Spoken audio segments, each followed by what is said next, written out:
You know I been born again. You know that I been born again. You know that I been born again. I said I've been to the river and I've been baptized. I said I've been my soul. I said I've been all right.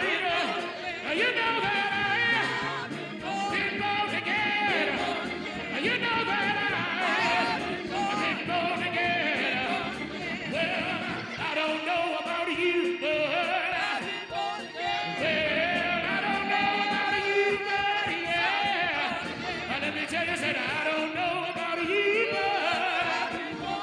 but you know I've been to the river, I've been baptized, so much better than I feel all right. I don't know about you, I've been born. You know that I can treat my neighbor right, yeah. Well, I can treat my neighbor right. Let me tell you that I can treat my neighbor right. You know I've been to the river, I've been baptized, so much better than I feel all right. I don't know about you, I've been born again. You know that I've been born again.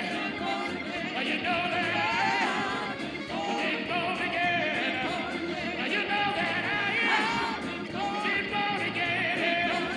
You know that I've been born again. I've been down to the river. I've been born again. I've been baptized. Yeah. Been born again. I feel all right. Been born again. Don't you know that I've been born again? Well, I've been born. I've been born. I've been born. I've been born. I've been born. I've been born. Yes, I've been born. Yes, I have. I've been dipped in the water. I've been born. I've been born. I've been born. Well, I've been born. I've been born again. You know that I've been born again. Do you feel all right? Been born again. You know that I've been born again. Anybody here been born? I've been born again. Didn't you been born? I've been born again. I've been washed in the blood. Oh yes I have. I've been washed in the blood. I've been born again. Well, I've been born. I've been born. Yes, I've been born. I've been born. I know. I've been born. I said yes, I've been born. Yes, I have. I've been born. Yes, I have. He takes me. He changed me. He made me. He made me. He changed my heart. I've been born. The way I used to walk, I don't walk no more. The way I used to talk, I don't talk no more. Been born. I've been born. I've been born. Been born. Yes, I have. Been born. Been born. Oh yes. Well, I've been born. Been born again. Oh, been born again. You know I've been born. Oh yes, I have. I've been born again. Yes, I've been born. Yeah.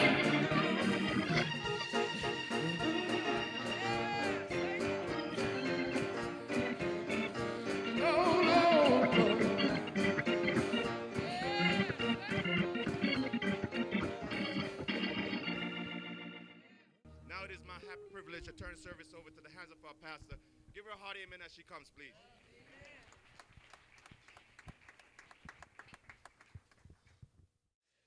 It's good to be here tonight. I was telling my kids just before I left the house, we have talked about this forever. How is it there's so much in the Word of God that every time you go back through it, you find something? Not that you haven't read it before, not that you haven't studied, but not like this. So I was telling the Lord this week, I said, I didn't quite understand why so many things that we don't see or understand. And then when he got through opening this up to me this week, I found out we are so much better off not to know everything.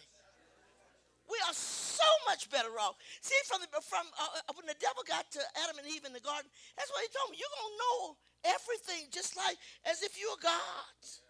You'll have knowledge. God knew we didn't need to know everything. You can't even live your life happy if you know everything. Because there are things happening in our life every day that we didn't know yesterday this was going to do this. We didn't know last week I would be facing this. I couldn't enjoy it last week if I knew this week was going to be that bad. So he withholds things from us for our benefit. For our benefit. Listen to what it says. For now we see through a glass darkly. But then when we see him, it will be face to face. And he says, now I know in part, but then shall I know even also as I'm known. So we have said this kind of a joking way about, I think David said it one time, and he said, that glass ain't dark, that glass is black. And so when you think about it and all the things that we face in life, it is so important for God to say, I want you to have this, but not this. He conceals things for a reason. And you know what? Every time he does, it benefits us. We are better because of it. And so we may not feel that way right off bat, but I'm telling you, we are better not to know everything. I said the other day, if we had known about our guys for 4 years ahead of time, every day would have seemed like 4 years. We didn't know. And God had a plan. I cannot tell you everything, but I can tell you this. You know, some things we just plain cannot handle. We cannot handle it. I mean, even today, if something was coming up tomorrow and it was really, really bad, you wouldn't be able to enjoy church tonight. Your mind would be on that constantly. He didn't even tell us when we're going to die, because you know what the world would have been like? A bunch of crazy people. This is my last day. I got to get something. I need people to get back. That have been a nervous wreck. God said, I ain't going to let you know that either. In a time that you think not, I'm coming. So I'm going to leave one thing with you. Be ready. Because you don't need to know when you're going to die. You really don't. Because I'm telling you, we would have a world in chaos. People trying to see, what do I do? This is my last day. I ain't got but 4 hours left, 3 hours, 2 hours. God, what am I going to do? I don't know what to do. Pray for me, somebody. What am I going to do? You'd have been a wreck. And I may have been on the other end of that, and you driving me crazy. Saying, Sister Rose, please, you guys, I don't know, I only got an hour.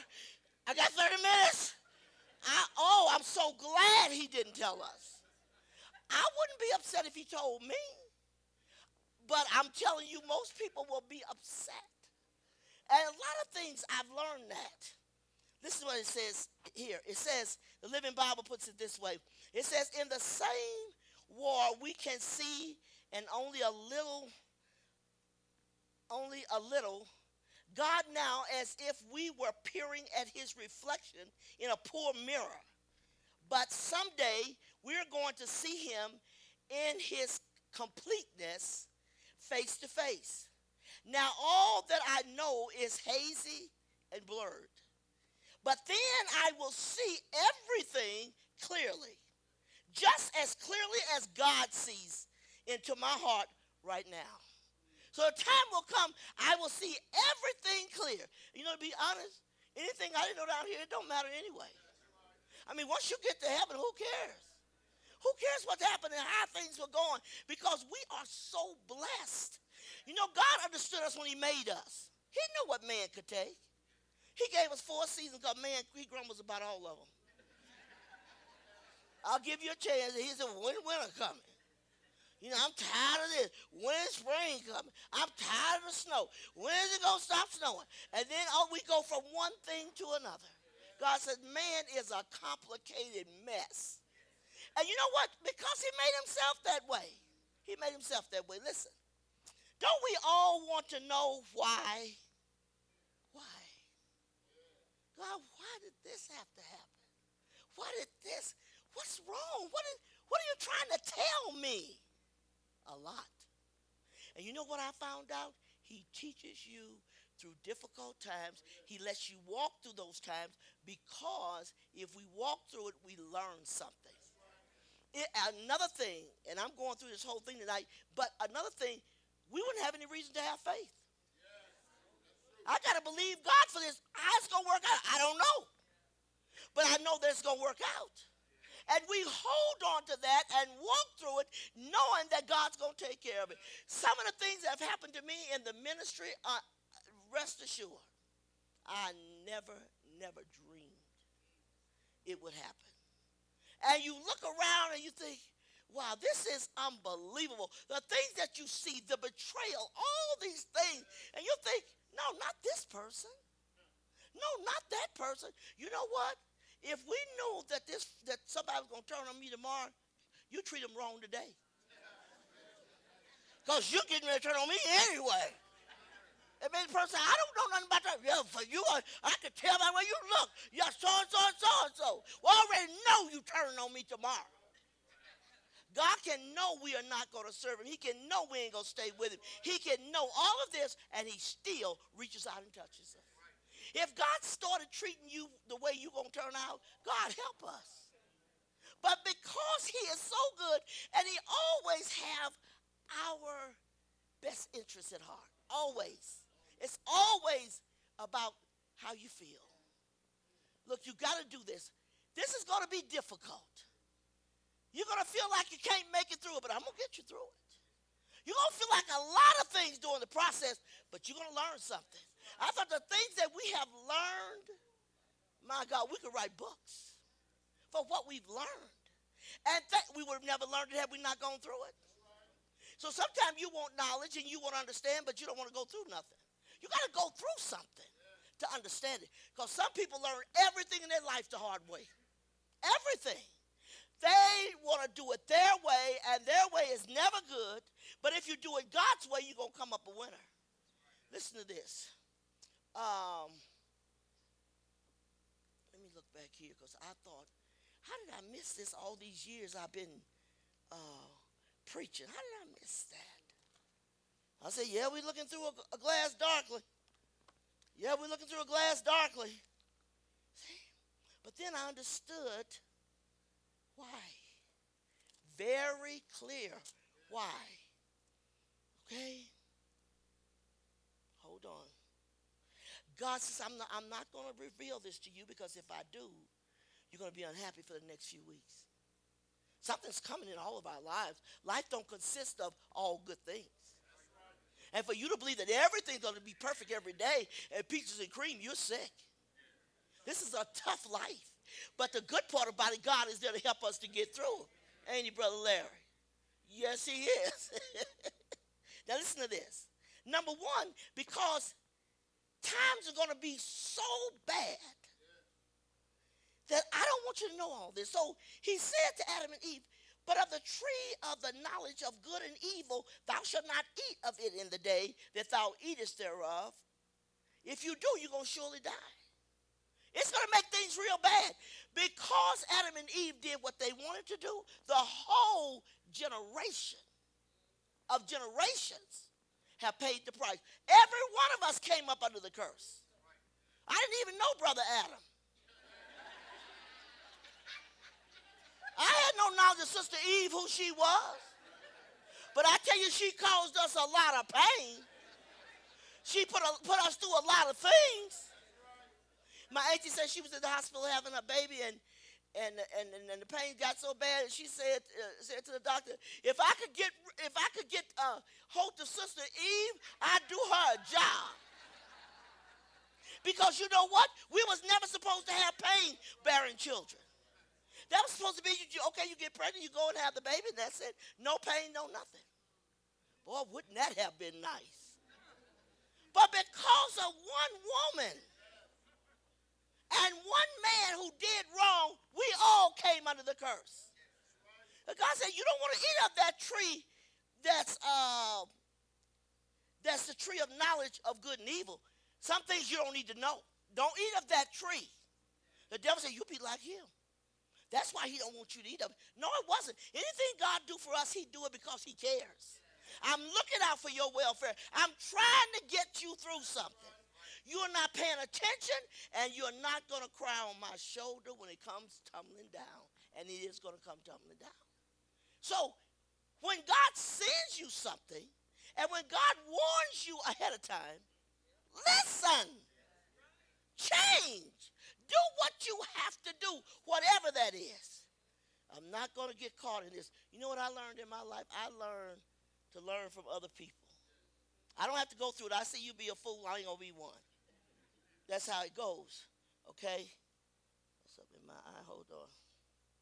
Okay, so then another one, we are unable to deal with some truths. That's why God gives us a piece of truth here. You're ugly. Tomorrow I'm going to tell you how ugly. Because today, you can't get past today. You already realize you're ugly now. And you're struggling with that. Now, that ain't the only thing God's got to say to you. He got something else to say to you. You just can't handle it right now. I had one say to me sometime, Mama, you going to tell them about such and such a thing? I said, they ain't ready for it. They ain't ready. I just told them about this. If I go in now, I remember going to Sister Daisy when she came from Georgia and telling her thing, and she said, well, I might as well commit myself to an institution. I said, well, why don't you do that? Seems like everything I do is wrong. No, you just got messed up down there in Georgia, and God's trying to unwind you out of it. I should be committed. I don't even know if I'm saved. Got real irritated. So sometimes people don't like it when God sends them a message and is telling you about where you're at and where you need to change at and get out of this and do that. But now he ain't told you everything about you. That's just wrong. If you see anything, honey, tell me. You never have to say those words to me. But I will tell you in time. It ain't ready yet. And I could be watching people and watch them, and I may discuss it with my children sometime. Well, that's going to be a problem. Are you going to tell them? Not right now. And then sometime I'll talk about it and say, no, I ain't going to tell them in a few minutes. I said, give me my phone. I better tell them this. So God is saying because of our inability to be able to apprehend truth, it's just straight down the line. Jesus answered, said unto them, what I do thou knowest not now, but thou shalt know hereafter. He's telling the disciples, you don't understand everything I'm doing, but at some point in time, you're going to understand. You're going to understand. So, another thing, because humans are weak by nature. The only thing that makes us strong is God. Every person in this room, within your own strength, you can't do jack. You're going to have God to help you to get through some things and walk through some paths and climb some mountains. You're going to have him to help you. You can't do it by yourself. So he says, no, not yet. I have yet, he said, many things to say unto you, but you cannot bear them now. Listen to that. Are you in that category? No, I think I can take care of me. And then when I tell them they twisted for days, weeks, months. I thought I could help. I didn't think it was that bad. I ain't never looked at myself as being that bad. You're that bad. And some more. Okay, so I want to tell you some things, but you ain't ready. If I tell you that now, it can do more harm than good. Truth can do harm to a person if you give it outside of timing. Timing is of the essence. That when I tell you something, you need to look at this, you need to change it. But if I come at the wrong time, it'll do more harm than good. That is because you're not ready for it. That's why he told the disciples, you're not ready. You think you are. You're not ready for what I want to tell you. But it came a time he could talk to them better. Listen. Earthly limitations, they cause us to see through this glass darkly because we're limited with what we see here. So if we don't see it spiritually, we ain't going to be able to get through that.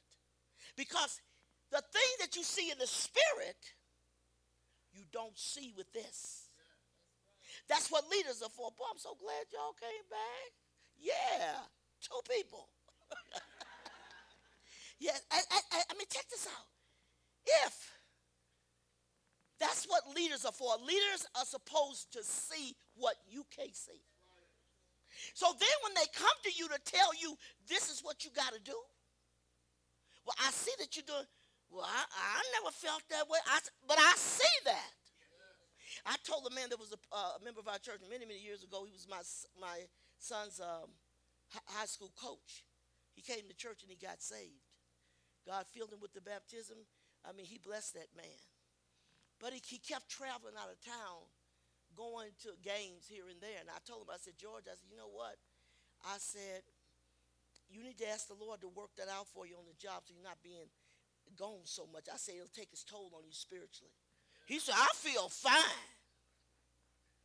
Okay, Stupo. I feel fine. I said, George, feelings are deceptive. You can say that I feel fine, drop dead with a heart attack the next minute. You can't just go about feelings. So I just said, well, I don't feel like nothing. He said, I'm praying. I said, that's going to catch up with you. You can't do it. We know through experience, through the people we work with, that we've seen over the years, just like you. If you don't change places, if you don't move from one space to another, you ain't going to make it. That's why people don't stay saved and be a Christian long, because they don't listen. Listen to the people who's already walked it.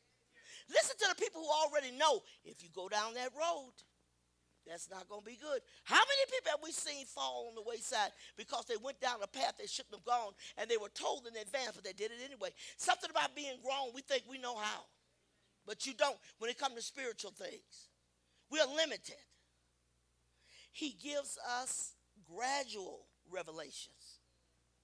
What you get from God, it comes up, comes up, comes up, comes up. But it don't come all at once. Because this is what I can give you now. Take this. Okay, if I give you 3 teaspoons of medicine, it'll make you even sicker, so I'll give you 1. You seen people preaching, they say, just went on, I passed it back home. Oh my God, that man, he would preach for 2 hours. I thought, baby, I can't eat all of it at one time. Give me a break, give me a little food, because you about to make me tired. I'm looking up at the clock thinking, I want something to eat. 2 hours he would just go and go. I just found out he passed away not long ago, but he would go and go and go. People tell you, no, keep on going, Sister Rose. No, that's all you can eat. Could I go on? Of course. But it won't do you any good because you can't digest it. If I give you more than what you can digest, you're not going to be benefited by it. So, but if I give you what is enough, that said, boy, that's making me think. That's true. I start thinking about that. But understand this. If anybody overeats, be it spiritual or natural, you're going to have issues. One problem, you're going to have gas.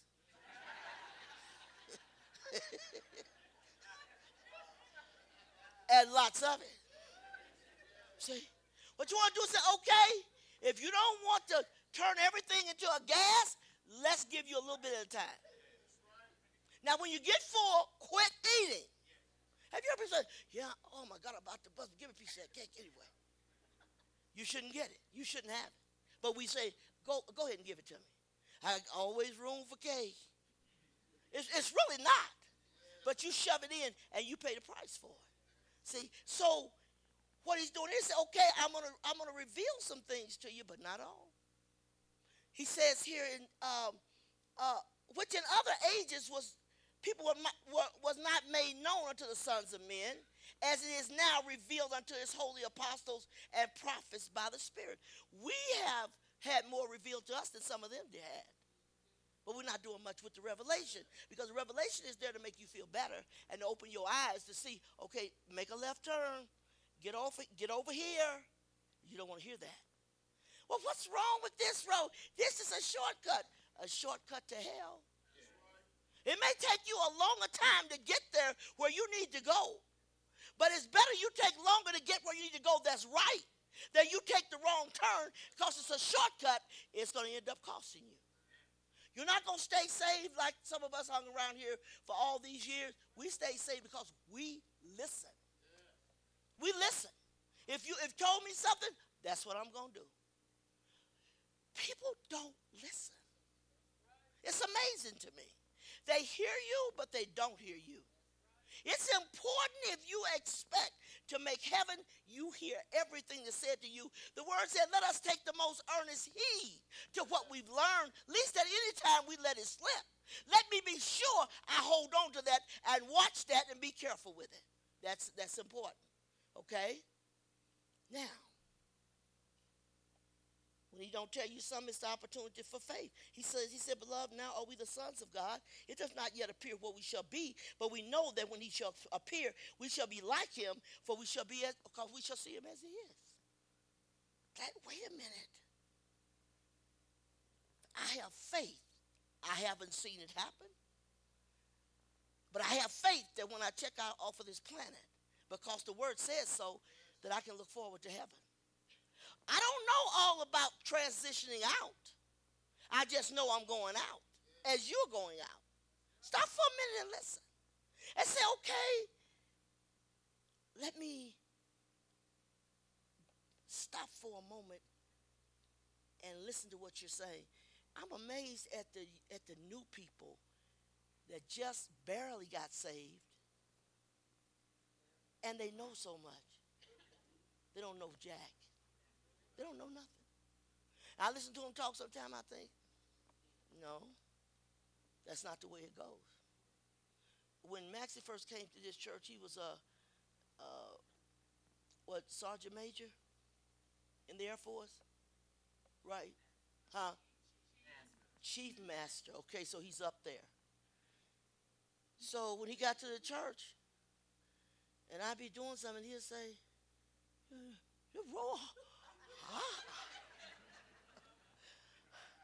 if I were you, I would do so. I said, Maxie, what you got in the Air Force don't work in here. None of that applies in here. Whatever knowledge you got in the military, whatever, it don't apply to God. So he told him, look around, you see something. Well, Maxie don't know what to do. I thought, no, Maxie, you don't understand. You excelled in the Air Force, but it won't work in the kingdom. This is spiritual stuff here. These are things that you better hear because it has everything to do with whether you're going to make it to heaven or not. If you're going to make it, okay? Man is very ignorant of a lot of things. And some of the dumbest ones on the planet think they know everything. And when they open their mouth, I said, where did that come from? I thought that's about the most stupidest thing I think I've ever heard. And they be looking just like they know what they're talking about. Yeah, Sister Rose, so-and-so. Yeah, so-and-so. So I'm thinking, I'm glad that the words that we're thinking don't come up over the top of our head and you read them. Read what I'm saying. You are the dumbest that I've seen lately. Because the spiritual things, they don't comprehend it. Spiritual things, the meat of the word belongs to those that are mature. You're not mature. You look at the way you act. You whine about anything. I heard Obama say last week, I guess it was, he told Donald Trump, man, the war ain't nowhere close to over, and you just whining. He said, for God's sake, stop the whining. You talking about being the president of the United States and you're whining? I don't believe in my heart he's getting in there because God loves us.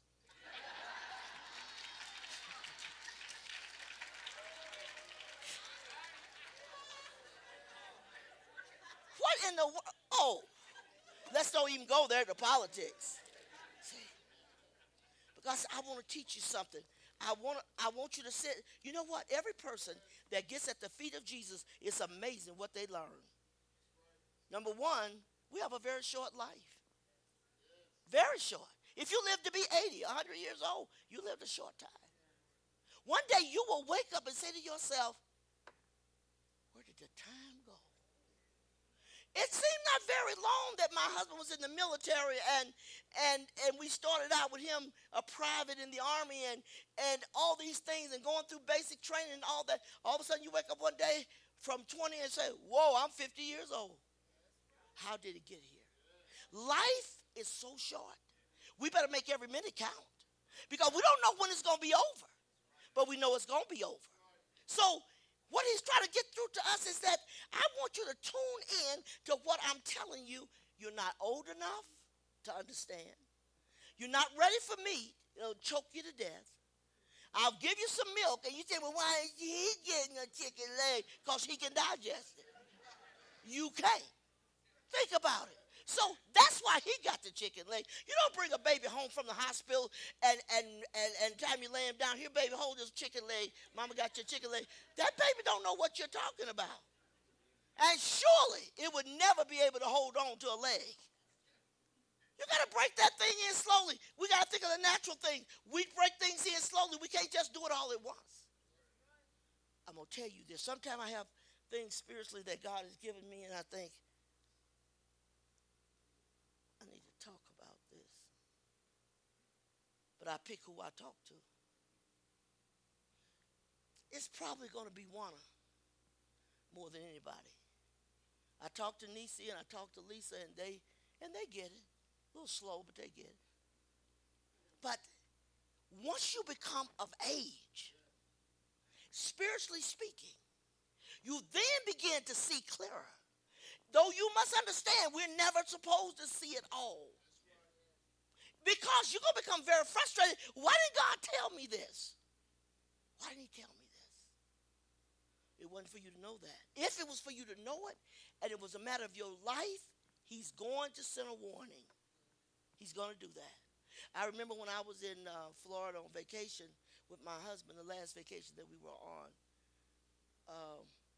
I did not know that when we came home the next day that my husband was going to have a brain aneurysm and die.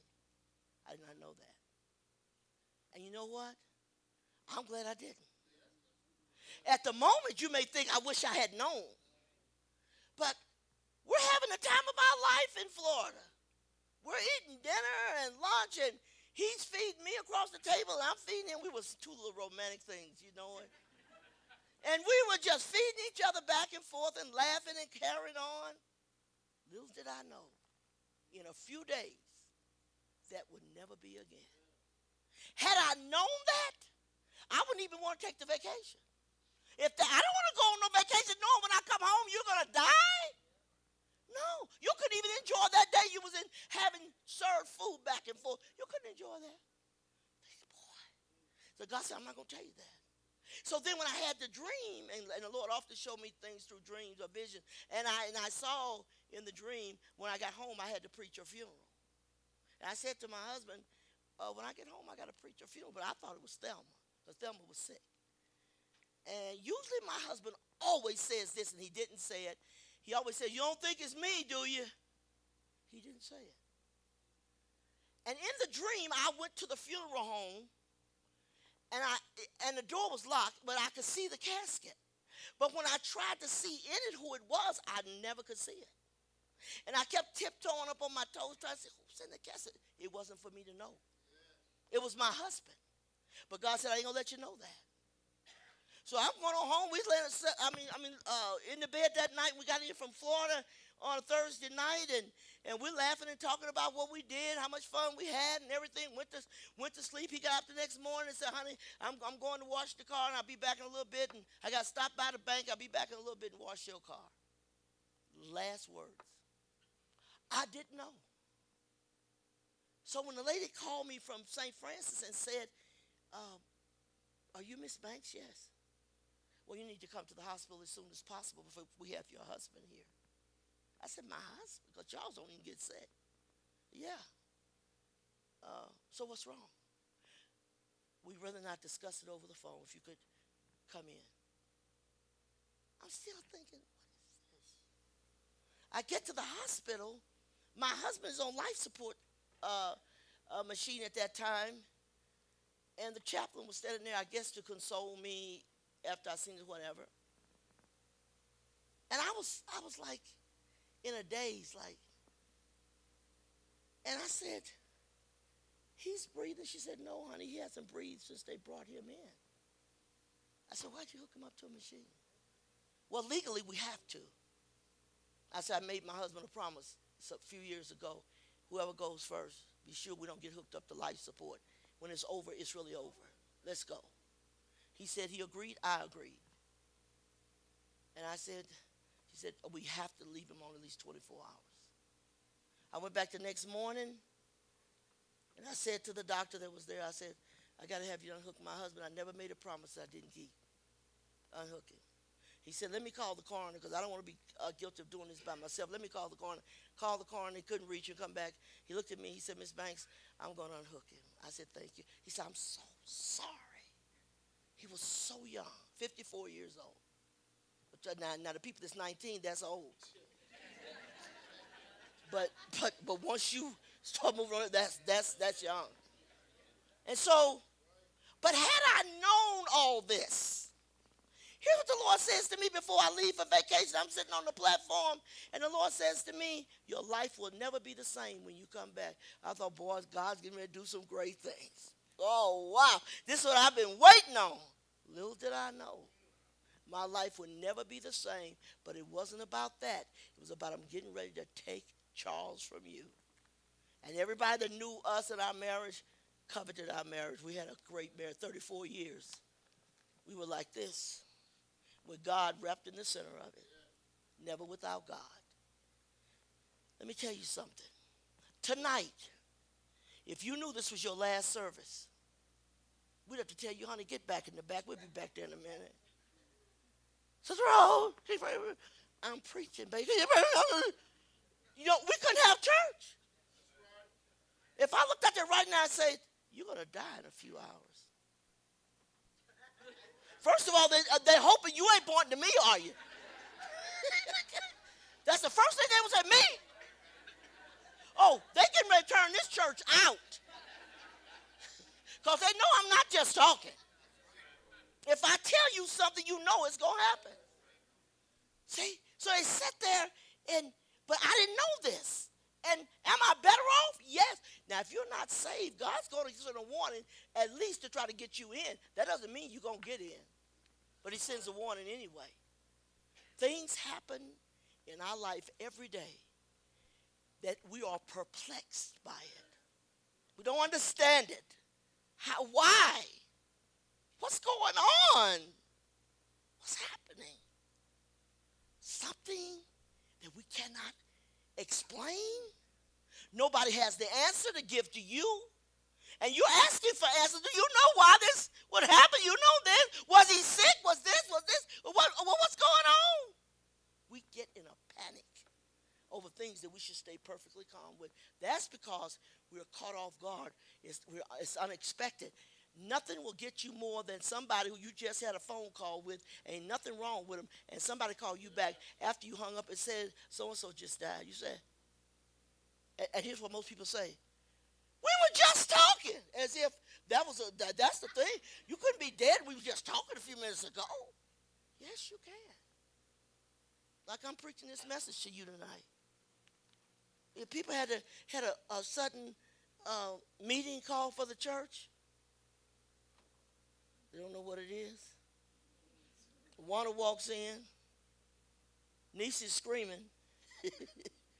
Lisa is out of it. She's not going to talk. She's just going to ball up in a fetal position. Wanda's got to come in and stand up and say, Mama no longer be back with us. She's going to be with the Lord.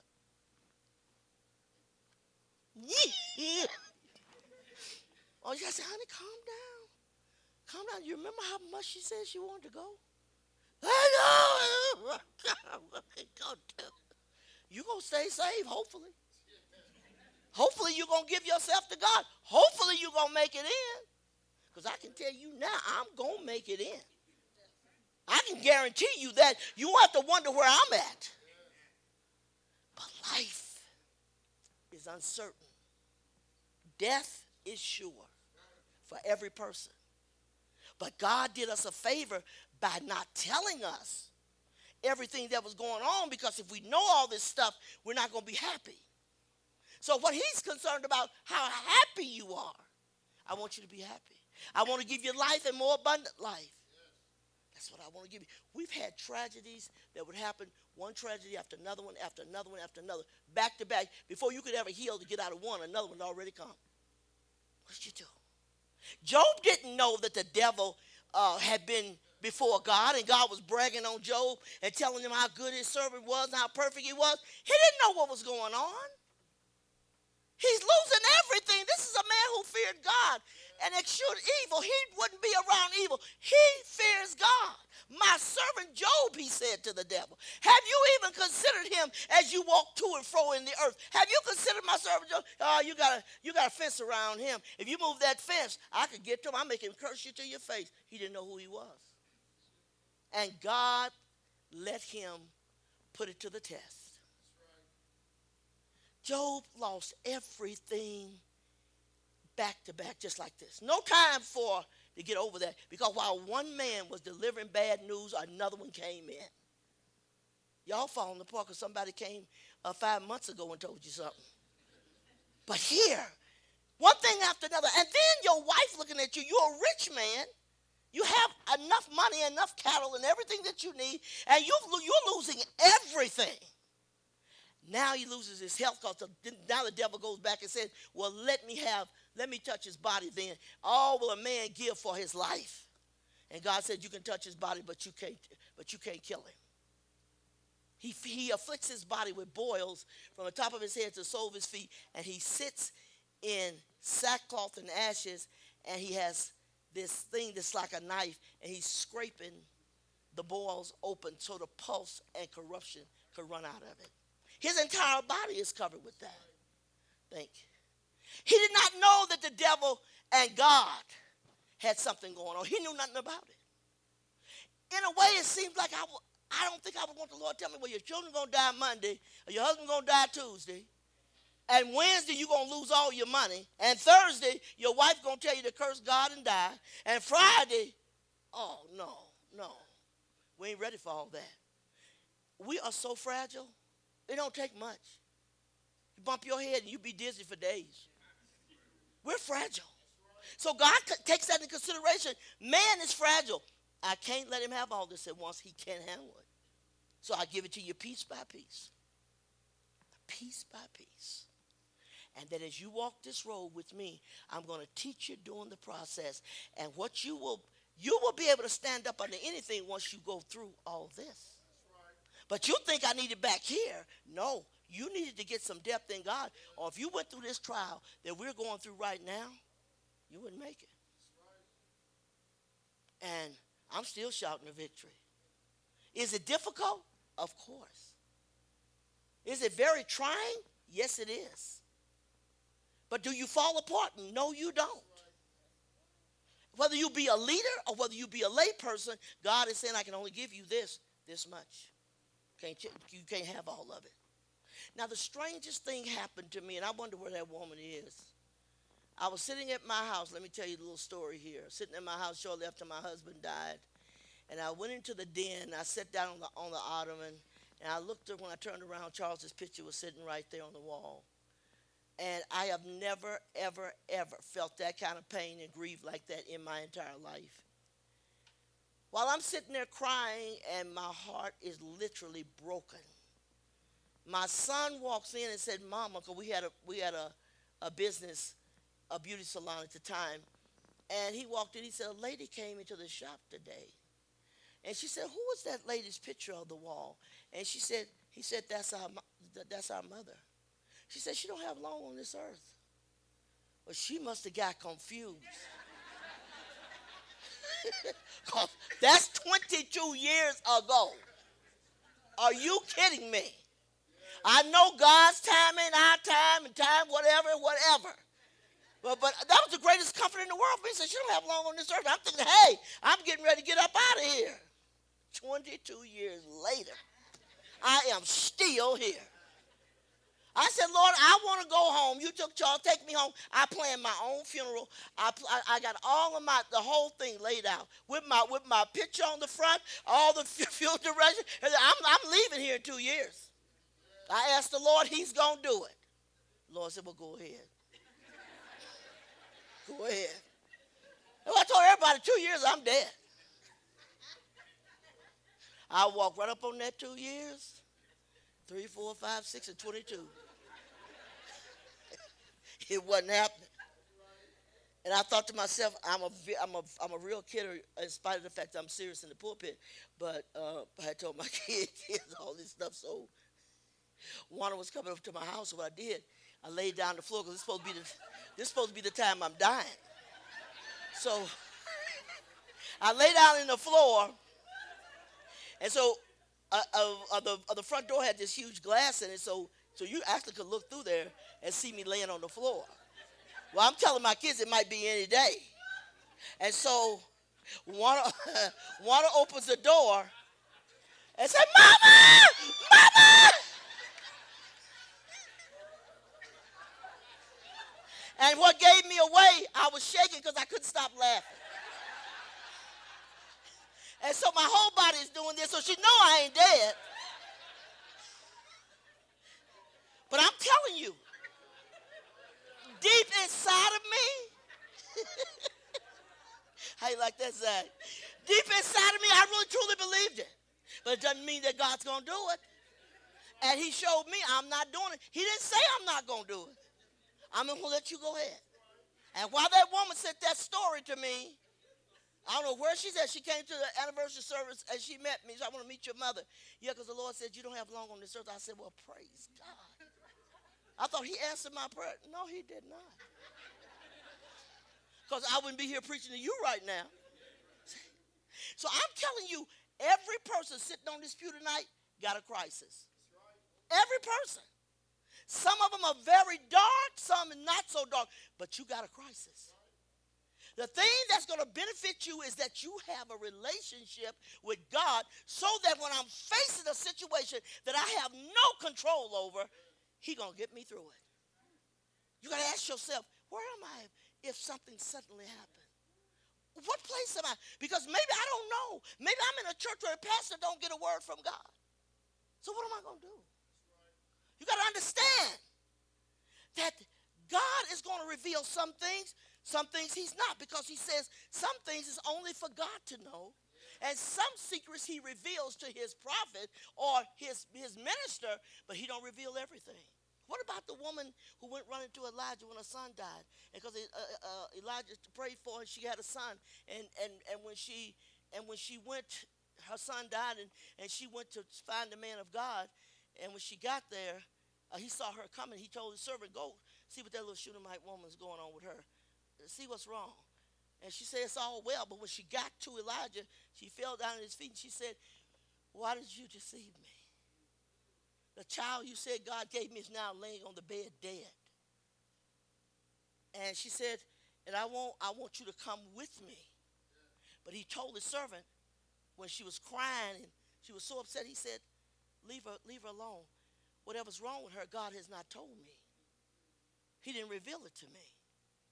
But now when she got there and tell the story, he's going back with her. He's going to breathe into this boy's mouth, and he comes alive. But at that moment, you don't know where I'm going, what's happening. Suddenly my son is dead. You can't explain it. Some things he's going to tell you, some things he's not. You said, "Did the Lord say anything?" No, he didn't. And I'm not one for lying about it. No, he didn't. No, he didn't. See? We must take a moment and say, "God, don't let me question why I'm going through it. Help me to accept it. And give me grace that I can endure the pain. Give me strength." It took me 8 long years to finally quit crying over my husband. 8 years it took me. We were so connected. And I wasn't a person that give up on things easy. That didn't serve good for me at that point. Did I think he was coming back? No, I did not. But to turn loose something that you spent all your life with, turn it loose, it's not always the easiest thing to do. As I look back now, I see I could have cut that shorter in many ways, because I'd have to resign myself to it. The biggest problem was, how do you deal with this? That this person you spent all your life with, he's never coming back. Everything that he was, you grieve everything. If he was a friend, you grieve that when you were looking for a friend. When he was my person that I confided in on everything. I grieved him. I grieved him being a husband to me, a father to my children. All of those things, step by step, you grieve. Didn't know at first that it would be that. So God is taking me through piece by piece, but I'm not mentally. You're not grasping it. So he works with you piece by piece, little bit by little bit. And he pulls us through, and that's how we get through. Not because we knew everything, not because we understood it all. He said, there's a lot of things I reveal to my leaders. Lots of things. Rest assured. But this I will not. When they put my daughter in prison, felt like the end of the world. What made it so bad? You thought the system, the justice system, is a joke. It is a joke. For you to do this to my daughter with no record, never broke the law, and you do this to her, and the lawyer said to another one, it doesn't matter if she brings the proof in, she's going to get some jail time. How is that? She brings the proof in, and the judge disregards it, said the thing you're accusing her of, she didn't do it, and here's the proof right here. We don't want to hear it. I have no confidence in what we call justice. What I have confidence in is that God is my justice. He is my justice. I didn't think my daughter was going to prison. Never. When that happened, I remember preaching that Sunday night. She was flying out that Monday morning with my son and my other daughter, taking her to the prison in Arizona. Anybody in this church would have never known it even fazed me. But in here, it was a part of me dying. I got home, they was braiding her hair and getting her ready to go, and I was telling her, it's going to be all right.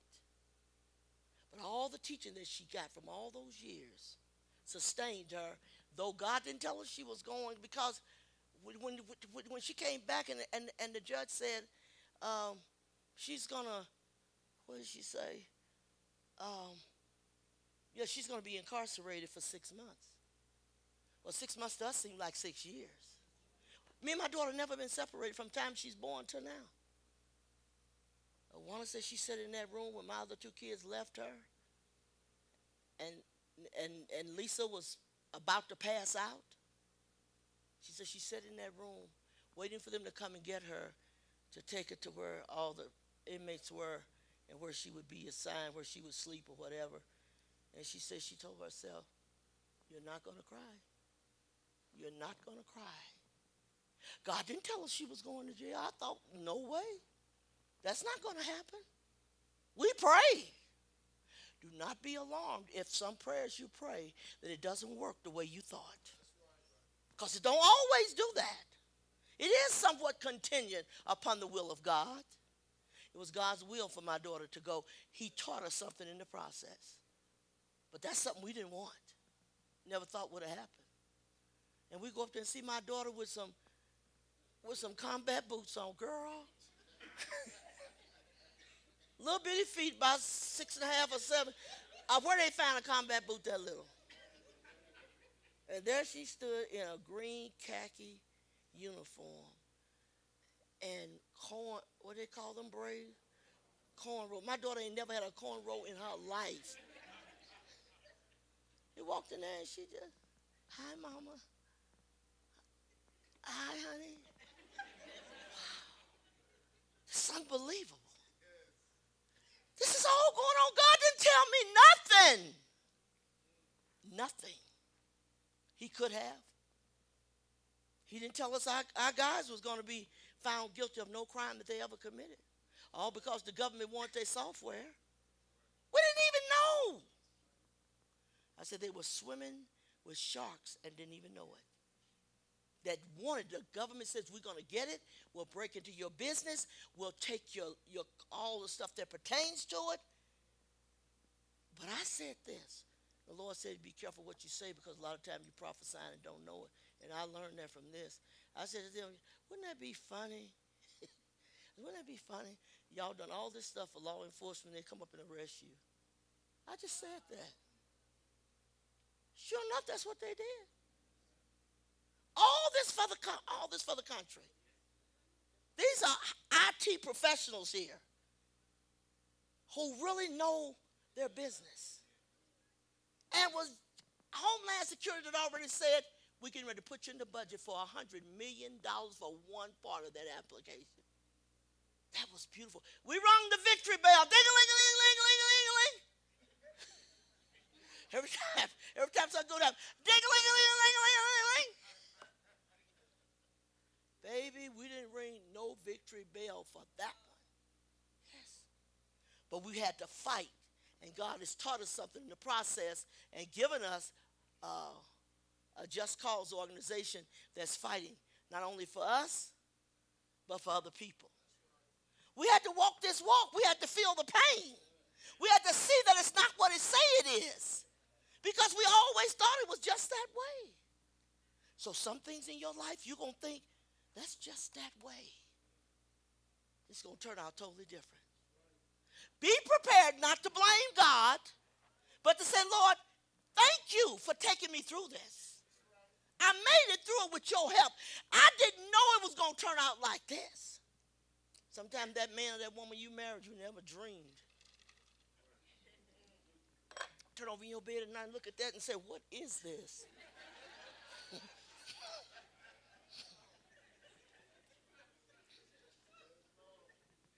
Because see, a lot of time lust brings people together. It's not love. Lust is blind. It'll get with fat, skinny, ugly, old, tired, whatever. And when lust is finished, then your eyes come over. You say, I didn't know she was bow-legged. I didn't have no one. Do you see that figure? What have I done? Something crazy. And the thing is, God give us enough insight, enough, that when you're dating somebody, you'll see that ugly stuff.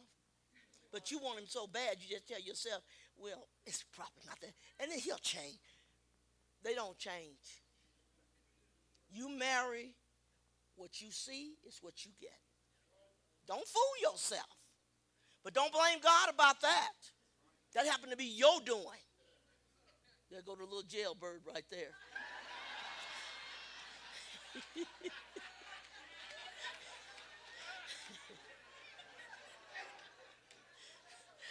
She's a tough little fighter, I tell you that. Yes.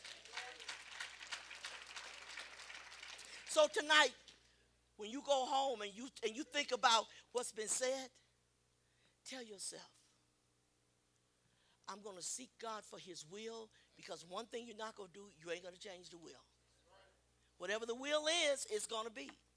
It was the will of God for me to lose my son-in-law, 4 brothers in this church who I've been with for 20, 25 years for doing nothing wrong. Now that makes it bad. That makes it bad. If you did something wrong, then you're paying the price. Okay, let it be.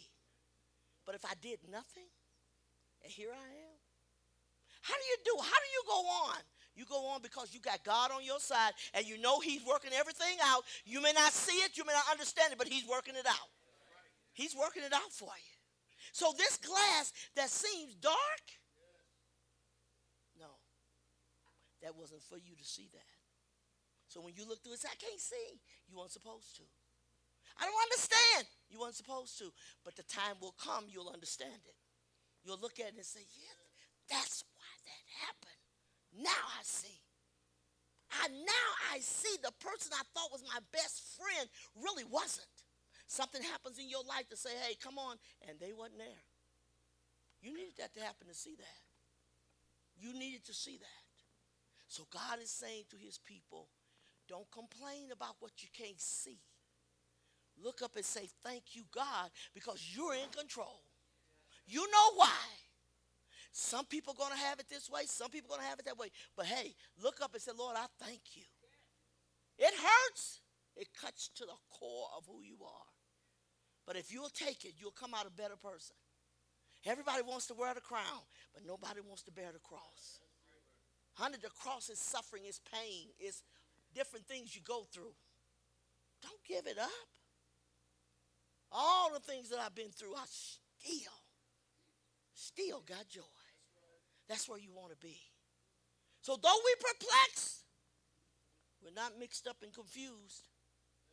We know, I mean, I can get it exactly, hit it on the head, but I know that God is doing something with this. He's doing something, proving himself. You ain't going to never be a strong Christian if you can't take a little pressure. You have to go through some things you didn't know about. Difficult, because God said, I couldn't tell you, if I told you right now, you couldn't handle it. And I'd like to go ahead and be happy these 5 days. That's why he told us don't take no thought for our life, what we shall eat and drink or put on the next day. Don't worry about all that. Your heavenly Father knoweth the things that you have need of before you ask him. Don't worry about it. Take no thought for it. You might be here, you may not. But live the day to the fullest. That's what I do. I live every day to the fullest. Don't know when my time's coming. It's coming. But praise God, glory to his holy name. That's the greatest thing that could happen. You leave this world and go to heaven, honey, that's, boy, there ain't nothing like that. See, I understand when I went home to my mother's funeral and Reverend McDaniel was 83 years old. He had been in our family for years. He said, God, I don't remember asking you for an extension. He said, I done buried my friends, my fellow ministers, family, everybody. He said, I'm still here. Bad heart, still here. Heart ain't half time, don't even beat right, still here. He said, Lord, I don't remember asking you for an extension. Could you explain why I'm still here?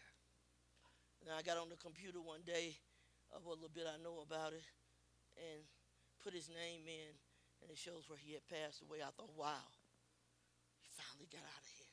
See, Christians, they look forward to the day they leave this world and go to be with Jesus. If you ain't a Christian, you shouldn't be looking forward to it because you're going to hell. That ain't nothing to get excited about.